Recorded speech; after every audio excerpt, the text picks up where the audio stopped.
প্রিয় ভিউয়ার্স, কথা বলছি ই কমার্স ব্যবসা শুরুর গাইডলাইন নিয়ে। বর্তমানে পুরো পৃথিবীব্যাপী ই কমার্স বিজনেস করে অনেকে আয় করছেন লক্ষ লক্ষ টাকা। দিন যত যাচ্ছে ই কমার্স ব্যবসার পরিধি কিন্তু ততই বিস্তৃত হচ্ছে। তবে এক্ষেত্রে যে সবাই সফল হচ্ছেন তা কিন্তু নয়। অনেকেই সঠিক দিক নির্দেশনার অভাবে তাদের ই কমার্স বিজনেসটিকে ঠিকমতো সামনে এগিয়ে নিয়ে যেতে পারেন না। মনে রাখবেন, সঠিক দিক নির্দেশনাই পারে আপনার ই কমার্স ব্যবসাটিকে সঠিক গন্তব্যে নিয়ে যেতে। প্রিয় ভিউয়ার্স, অনলাইন কিংবা অফলাইন বিজনেসের সমস্ত খুঁটিনাটি বিষয় তথা কীভাবে একজন উদ্যোক্তা হবেন, ব্যবসা শুরুর গাইডলাইন, গ্রাহক সেবা, online marketing, online marketplace, e commerce, F commerce ইত্যাদি বিষয়ে নিয়মিত ভিডিও পোস্ট করার চেষ্টা করি আমার এই চ্যানেলটিতে। আপনি যদি আমার এই চ্যানেলটিতে নতুন হয়ে থাকেন তাহলে আপনার প্রতি আমার অনুরোধ, অবশ্যই এই চ্যানেলটি সাবস্ক্রাইব করে দেবেন এবং পাশে থাকা বেল আইকনটিতে ক্লিক করে অল অপশনটি অন করে দেবেন। তাহলে ভিডিও পাবলিশ হওয়া মাত্রই আপনি তার নোটিফিকেশন পাবেন। আর যদি ইতিমধ্যেই চ্যানেলটি সাবস্ক্রাইব করে থাকেন তাহলে আপনাকে অশেষ ধন্যবাদ ও ভালোবাসা জানাই। কথা বলছিলাম ই কমার্স বিজনেস নিয়ে। ই কমার্স বিজনেস বা ই বাণিজ্য আসলে কি? দেখুন, ইলেকট্রনিক কমার্স বা ই কমার্স বা ই বাণিজ্য আমরা যাই বলি না কেন, এটা হলো এমন একটি বাণিজ্য বা ব্যবসা যেখানে কোনো ইলেকট্রনিক সিস্টেম বা ইন্টারনেট বা অন্য কোনো কম্পিউটার নেটওয়ার্কের মাধ্যমে পণ্য বা সেবা ক্রয় বিক্রয় করা হয়ে থাকে। আমরা জানি ই কমার্স বিজনেস শুরু করার কিন্তু একক কোনো সূত্র নেই। এই প্রক্রিয়াটি যত না তাত্ত্বিক তার চেয়ে বাস্তববাদী বেশি। আপনি যদি কিভাবে একটি ই কমার্স বিজনেস শুরু করবেন এটা লিখে গুগলে সার্চ করেন তাহলে এরকম হাজার হাজার তথ্য পাবেন। এমন অনেক গাইডলাইন লেখা খুঁজে পাবেন যা কিনা একটি সরল প্রক্রিয়া বর্ণনা করে। যেমন কেমন করে পণ্য বাছাই করবেন, কিভাবে পণ্যের দাম নির্ধারণ করবেন, পণ্য কিভাবে বাজারজাত করবেন, কিভাবে একটা জুৎসই ডোমেন পছন্দ করবেন, আপনার পণ্যের ব্র্যান্ডিং কী হবে, লোগো কিভাবে তৈরি করবেন, অনলাইন প্ল্যাটফর্ম, সফটওয়্যার ইত্যাদি কীভাবে করবেন তার সমস্ত তথ্য হয়তো আপনি পাবেন। কিন্তু এই গাইডগুলো যে ভুল আমি কিন্তু তা বলছি না, তবে তার সবগুলো ব্যবহারিক কিন্তু নাও হতে পারে। ধরেন আপনার কোনো পণ্য বাছাই করা দরকার, তো আপনি এমন একটি পণ্য বাছাই করলেন যার চাহিদা বর্তমান বাজারে বা এই যুগে খুবই কম, গ্রাহক নাই বললেই চলে। সেক্ষেত্রে কিন্তু আপনি ক্ষতির মুখে পড়বেন। আলোচনা করতে চেয়েছিলাম ই কমার্স ব্যবসা শুরুর গাইডলাইন নিয়ে। আসছি মূল প্রসঙ্গে। একটি সফল ই কমার্স ব্যবসা শুরু করার জন্য কয়েকটি লিস্ট তৈরি করেছি আমি। চলুন একটু চোখ বুলিয়ে নিই লিস্টগুলোতে। সমস্যা সমাধান করা, মূলধনের ব্যবস্থা করা, একটি সুষ্ঠু পরিকল্পনা করা, পণ্যের উৎস বা কোথা থেকে পণ্য সংগ্রহ করবেন সেই বিষয়টি আগে বুঝে নেওয়া, আপনি যে কাজসমূহ করবেন তার একটা চেকলিস্ট তৈরি করে নেবেন, সঠিক পদক্ষেপ নেওয়া। প্রিয় ভিউয়ার্স, এই কয়েকটি বিষয় নিয়ে আলোচনা করব। এর ফাঁকে ফাঁকে আরও কিছু ছোট ছোট বিষয় নিয়ে আলোচনা করব। ভিডিওটি অনেক বড় হতে হবে হয়তোবা, কিন্তু না টেনে শুরু থেকে শেষ পর্যন্ত দেখার অনুরোধ করছি। নাম্বার 1, সমস্যার সমাধান করা। ই কমার্স বিজনেস শুরু করার আগে আপনাকে নিজেকে প্রশ্ন করতে হবে, কখনো আপনি কি কোনো সমস্যার সঠিক সমাধান করতে পেরেছেন? আপনি যে ব্যবসা বা পরিষেবাটির কথা ভাবছেন সেটা কি উল্লেখযোগ্য কোনো প্রতিযোগিতার মুখোমুখি হবে? আপনি কি ভোক্তা বা ক্রেতার জন্য এমন কোনো সমস্যার সমাধান করেছেন যা কিনা বিদ্যমান প্রতিযোগিতার চেয়ে ভালো? একটা কথা মনে রাখবেন, আপনার ই কমার্স ব্যবসাটি শুরু করতে গিয়ে কিন্তু তাড়াহুড়ার কোনো প্রয়োজন নেই। আপনি গ্রাহকদের জন্য এমন কিছু সরবরাহ করবেন যা গ্রাহকদের কোনো সমস্যার সমাধান করতে বা প্রয়োজন মেটাতে সহায়তা করতে পারে। নাম্বার 2, মূলধনের ব্যবস্থা করা। এই বিষয়ে একটা কথা বলে রাখি, মূলধনের যোগানের আগে ব্যবসার প্রতি আপনার সদিচ্ছা থাকাটা কিন্তু খুবই জরুরি। আপনার পরিকল্পিত বিবরণ বা পরিকল্পিত ব্যবসার উপর ভিত্তি করে আপনার কী পরিমাণ অর্থের প্রয়োজন হতে পারে সেটা আগে আপনাকে নির্ধারণ করতে হবে। আপনার প্রারম্ভকালীন ব্যয় তথা ব্যবসার শুরুতে যে ব্যয়গুলো হতে পারে তার একটা তালিকা করে নেবেন। আর এই সব ব্যয়ের মধ্যে যেগুলো অন্তর্ভুক্ত করতে পারেন সেগুলো হচ্ছে অফিসের জন্য উপযুক্ত স্থান, সরঞ্জাম ও সরবরাহ, যোগাযোগ ব্যবস্থা, উপযোগিতাসমূহ, ট্রেড লাইসেন্স এবং অনুমতি, কর্মচারীদের বেতন, বিজ্ঞাপন বিপণন, বাজার গবেষণা, ওয়েবসাইট উন্নয়ন। আরও কিছু বিষয় যোগ হতে পারে, যেমন প্যাকেজিং, রিটার্নস, সফটওয়্যার। আপনি ব্যবসা শুরু করার আগে এসব ব্যয়ের প্রতিটি হিসাব আপনাকে করতে হবে। এককালীন ব্যয় এবং বারবার খরচের জন্য মাসিক একটা খরচের অঙ্ক আপনাকে আগেই করে রাখতে হবে। নাম্বার 3, সুষ্ঠু পরিকল্পনা। আপনি হয়তো একটি ই কমার্স ব্যবসা শুরু করতে চাচ্ছেন, তবে আপনি যদি একটি সম্পর্কে চিন্তাভাবনা না করেন বা পরিকল্পনা করার জন্য সময় না নেন তবে নির্ঘাত কিন্তু ক্ষতির মুখে পড়ে যাবেন। মূলত সুষ্ঠু গবেষণা এই ধারণাটিকেই সমর্থন করে যে যারা ব্যবসায়িক পরিকল্পনা গ্রহণ করেন তাদের ব্যবসা চালু করার সম্ভাবনা কিন্তু অনেক বেড়ে যায়। আপনি যে পণ্যগুলো বিক্রি করবেন সেগুলোর বর্তমান বাজার সম্পর্কে আপনাকে আগে ধারণা রাখতে হবে। যে কোনো ই কমার্স ব্যবসা শুরু করার আগে আপনাকে মনে রাখতে হবে আপনি আপনার প্রতিযোগীদেরকে জানেন এবং এর পাশাপাশি কেন আপনি তাদের বিরুদ্ধে সফল হবেন সেই বিষয়েও আপনার জানা আছে। সুষ্ঠু ব্যবসায়িক পরিকল্পনার ক্ষেত্রে কিছু বিষয়ের উপর আপনাকে গুরুত্ব আরোপ করতে হবে, যেমন আপনার কোম্পানির বিবরণ। কোম্পানি বলি আর অনলাইন বিজনেস বা অনলাইন শপ বা কমার্স তথা ফেসবুক বিজনেস যাই বলি না কেন, তার একটা বিশদ বিবরণ আপনার নিকট থাকা উচিত।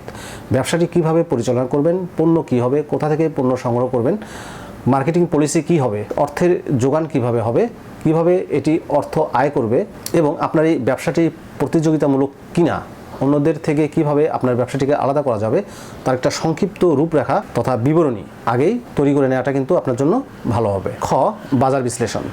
ব্যবসা করার ক্ষেত্রে যেসব সমস্যার সমাধান হবে তার একটা বিবরণ আপনাকে দিতে হবে, পাশাপাশি এটা আপনার কী কী প্রয়োজন পূর্ণ করবে তারও একটা সংক্ষিপ্ত বর্ণনা লিখে নেবেন। আপনার কোম্পানি বা অনলাইন শপ বা ফেসবুক বিজনেস গ্রাহকদের কিভাবে সেবা দেবে, কিভাবে তাদের আস্থা অর্জন করবে এবং পণ্য পরিবেশন করবে তার একটা বর্ণনা আগে থেকেই তৈরি করে নেবেন। গ, আর্থিক বিষয়াদি। দেখুন, অনুমিত আয়ের বিবৃতি, ব্যালেন্স শিট, নগদ প্রবাহের বিবরণ এগুলো কিন্তু আপনাকে এই আর্থিক বিষয়াদির মধ্যে অন্তর্ভুক্ত করতে হবে। আপনি যদি হিসাব নিকাশ সম্পর্কে কম জানেন তবে একজন অ্যাকাউন্টেন্ট নিয়োগ করতে পারেন যদি আপনার বিনিয়োগের পরিমাণ বেশি হয়ে থাকে তথা টাকা বেশি থাকে, আর না হলে আপনাকে হিসাব নিকাশ সম্পর্কে পর্যাপ্ত ধারণা রাখতে হবে।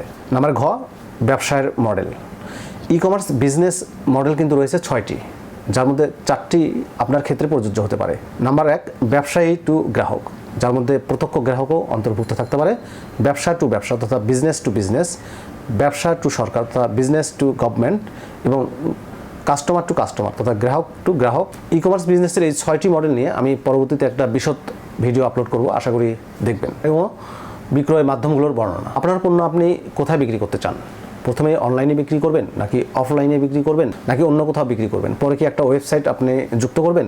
আপনি কি দারাজ, বিক্রয়.com বা অন্য কোনো অনলাইন মার্কেট প্লেসের মাধ্যমে আপনার পণ্যগুলো বিক্রি করবেন?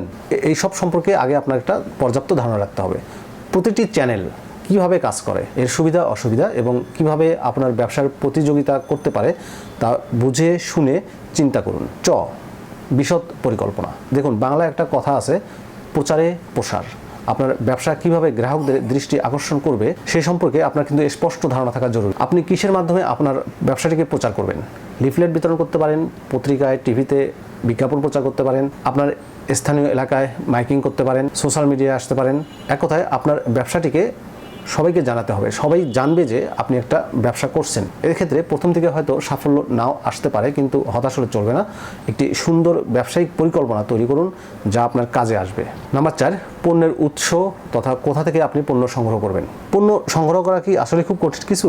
এটা হতে পারে তাদের জন্য যারা পণ্যের উৎস সম্পর্কে কিছুই জানেন না। যারা নতুন উদ্যোক্তা হবেন তাদের আগে দেখতে হবে সফল খুচরা ব্যবসায়ী বা সফল উদ্যোক্তাগণ বছরের পর বছর কি করছে তার দিকে মনোনিবেশ করতে হবে। সরবরাহ চেইনের সঙ্গে আপনার একটা সম্পর্ক স্থাপন করে নিতে হবে। এটি কয়েকটি ধাপে বা ফর্মে হতে পারে, যেমন সরাসরি ব্র্যান্ডের পণ্য কেনা। ধরুন, আপনি যদি নাইকের জুতো বা পোশাক বিক্রি করতে চান তাহলে কি করতে হবে? আপনি যে কোম্পানির পণ্য বিক্রি করবেন সরাসরি তার কাছ থেকে কিন্তু পণ্যটি কিনতে হবে। আপনি যদি সনির কোনো পণ্য বিক্রি করতে চান তাহলে কিন্তু সরাসরি সনি থেকে আপনাকে পণ্যটি কিনতে হবে। যদিও সনি ন্যূনতম অর্ডার নেয় তবে কিন্তু এটি সম্ভব। এটি উদাহরণ দিলাম মাত্র। অর্থাৎ আমি এটাই বোঝাতে চাচ্ছি যে আপনি যে পণ্য নিয়ে ব্যবসা করবেন আপনার চেষ্টা থাকবে সরাসরি সেই পণ্যগুলো কোম্পানির কাছ থেকে কিনে নেওয়া, তাহলে আপনি লাভবান হবেন বেশি। খ, ডিস্ট্রিবিউটরদের কাছ থেকে পণ্য কেনা। ডিস্ট্রিবিউটরদের কাছ থেকেও আপনি পণ্য কিনতে পারেন।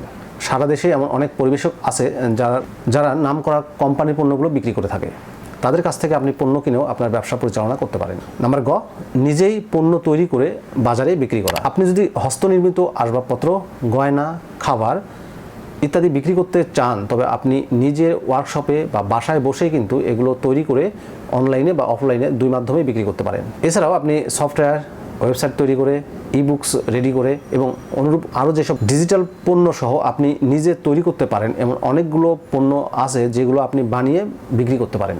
নাম্বার ঘ হচ্ছে কোম্পানির কাছ থেকে পণ্য কেনা। আপনি সরাসরি যে কোনো কোম্পানির কাছ থেকে পণ্য ক্রয় করে ব্যবসাটি বাড়িয়ে তুলতে পারেন বা ব্যবসা শুরু করতে পারেন। এটা সরাসরি গ্রাহক টু বিক্রেতার মধ্যে একটা প্রিয় মাধ্যম হতে পারে। এমন অনেক কোম্পানি আছে যারা আপনার ব্যবসার জন্য আপনার চাহিদা মোতাবেক পণ্য সরবরাহ করে থাকে। এতে হবে কি, আপনি কিন্তু লাভের মুখ খুব দ্রুতই দেখতে পাবেন। 5 নাম্বার, কাজসমূহের চেকলিস্ট তৈরি করা। এই আলোচনাটি এখন শেষের পথে এবং আপনি যেহেতু আমার এই ভিডিওটি মনোযোগ সহকারে শুরু থেকে শেষ পর্যন্ত দেখছেন সেহেতু আমি ধরে নিতে পারি যে আপনি উদ্যোক্তা হওয়ার পথে অনেকখানি এগিয়ে গেছেন। এখন আপনাকে যে কাজটি করতে হবে সেটা হচ্ছে একটা চেক লিস্ট তৈরি করে নেওয়া। আপনাকে বাজার গবেষণা করতে হবে, কেননা বাজারের নির্দিষ্ট জায়গাটি যদি আপনি বুঝতে না পারেন তাহলে কিন্তু আপনি ব্যর্থ হয়ে যাবেন। আর এক্ষেত্রে আপনি যে বিষয়গুলো বিবেচনায় নিতে পারেন এই চেকলিস্ট তৈরি করার ক্ষেত্রে, এর মধ্যে হচ্ছে চাহিদার অনুমান করা, কোন ধরনের লোকেরা আপনার পণ্য কিনবে কিংবা কোন ধরনের পণ্যের চাহিদা বর্তমানে বাজারে সবচেয়ে বেশি তা আপনাকে আগে অনুমান করতে হবে। গ্রাহকের চাহিদা অনুযায়ী যদি আপনি পণ্য সরবরাহ করতে না পারেন তবে আপনার ব্যবসা কিন্তু সাফল্যের মুখ দেখবে না। খ হচ্ছে সময়। উদ্যোক্তাদের জন্য সময় একটি গুরুত্বপূর্ণ বিষয়। আপনার ব্যবসা শুরু করার এখন সেরা সময় কি না? আপনার সম্ভাব্য গ্রাহকরা কি এখন মন্দার মধ্যে দিয়ে যাচ্ছে? তারা কি তাদের কেনার অভ্যাস পরিবর্তন করছে? এই প্রশ্নগুলো আগে নিজেকে করে উত্তরটা বের করে নিন। নম্বর গ, দাম। আপনি কি লাভজনক দামের মধ্যে আপনার পণ্য বিক্রি করতে চান? কেন এবং কেন নয়, এগুলো উত্তর আপনাকে জানতে হবে। নাম্বার ঘ, একটা নিজস্ব ব্র্যান্ড তৈরি করা। দেখুন, আপনার কোম্পানি পণ্য বা সেবাকে ব্র্যান্ড হিসেবে তৈরি করতে হলে প্রথমে ভাবতে হবে যে এর ক্রেতা কারা হবেন। একটি ব্র্যান্ড কিন্তু কয়েকটি উপাদানের সমন্বয়ে গঠিত, যেমন কোম্পানির একটা সুন্দর লোগো, কোম্পানির ভীষণ মিশন, কাস্টমার সার্ভিস, প্যাকেজিং, দাম, এই বিষয়গুলো ব্র্যান্ডিংয়ের সাথে যুক্ত থাকে। নাম্বার 6 হচ্ছে সঠিক পদক্ষেপ নেওয়া। আপনি একটি ই কমার্স ব্যবসা শুরু করার জন্য এই ব্যবসায়িক গাইডলাইনের একদম শেষে পৌঁছে গেছেন। এখন আপনার প্রয়োজন উদ্যোক্তা হওয়া, নতুন জিনিস শেখার আগ্রহ এবং যা শিখেছেন তা বাস্তবে রূপ দেওয়া। এখনই পদক্ষেপ নেওয়ার কিন্তু আপনার উপযুক্ত সময়। আপনার জীবনকে পরিবর্তন করতে পারে এমন ব্যবসা আপনি আজই শুরু করতে পারেন। প্রিয় ভিউয়ার্স, এই ছিল ই কমার্স ব্যবসা শুরুর গাইডলাইনের A to Z ভিডিওটি। আপনাদের ভালো লেগে থাকলে অবশ্যই লাইক করবেন, কমেন্ট করে জানিয়ে দেবেন। আর অনুরোধ করব, আপনি যদি আমার চ্যানেলটিতে নতুন হয়ে থাকেন তাহলে অবশ্যই চ্যানেলটি সাবস্ক্রাইব করে দেবেন। আর যদি ইতিমধ্যে সাবস্ক্রাইব করে থাকেন, আপনাকে আবারও ভালোবাসা ও ধন্যবাদ জানাই। কথা হবে আরেকটা আপডেট ভিডিও নিয়ে। সে পর্যন্তই ভালো থাকবেন। আল্লাহ হাফেজ।